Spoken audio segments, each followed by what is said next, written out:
The hummingbird mints come from two parts of the world. East Asia, in sort of Korea and North and South Korea, and also in the United States and into Mexico.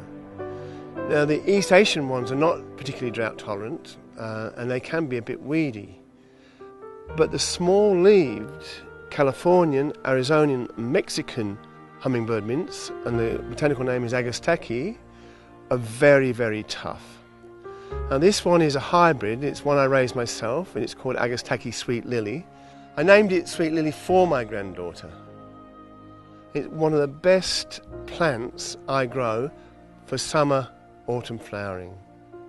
Starts flowering beginning of January and goes right through until the end of April.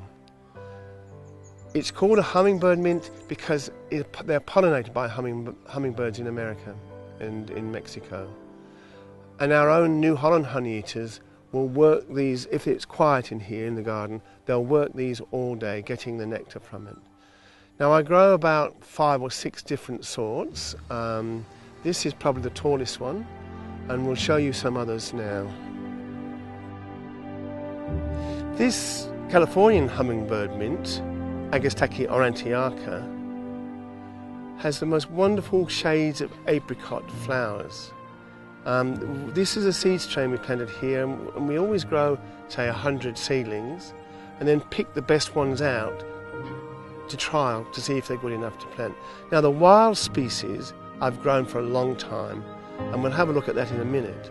But this is a new seed strain, and it's strange how, to me it's strange, that such beautiful, tough plants have been totally neglected by gardeners forever, ever since America was explored.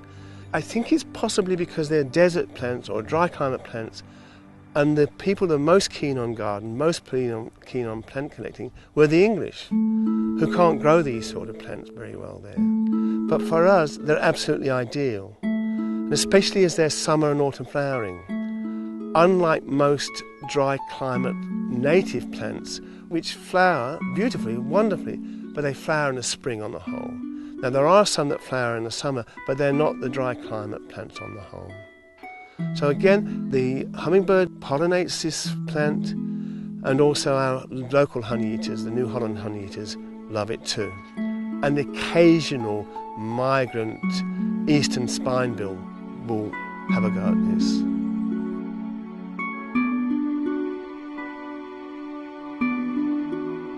This is the wild form of the apricot hummingbird mint.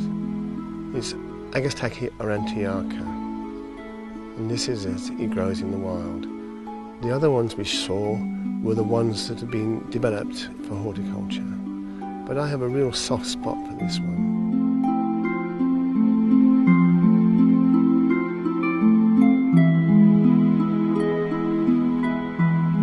This Agastache here is from Mexico, and in fact it's called Agastache mexicana. It's not quite as tough, sadly, as some of the smaller, very small-leafed ones, but it's okay. As long as it gets half a dozen waterings in the summer, it gets through okay. Besides the beautiful flowers, another very attractive feature of this plant is the leaf, which has a strong citrus smell, and it's sometimes called citronella, this particular plant. They're so useful because it gives you that vertical candelabra effect in the summer and the autumn, and that goes wonderfully well with the arching sort of flowers and leaves of this grass, this panicum behind me.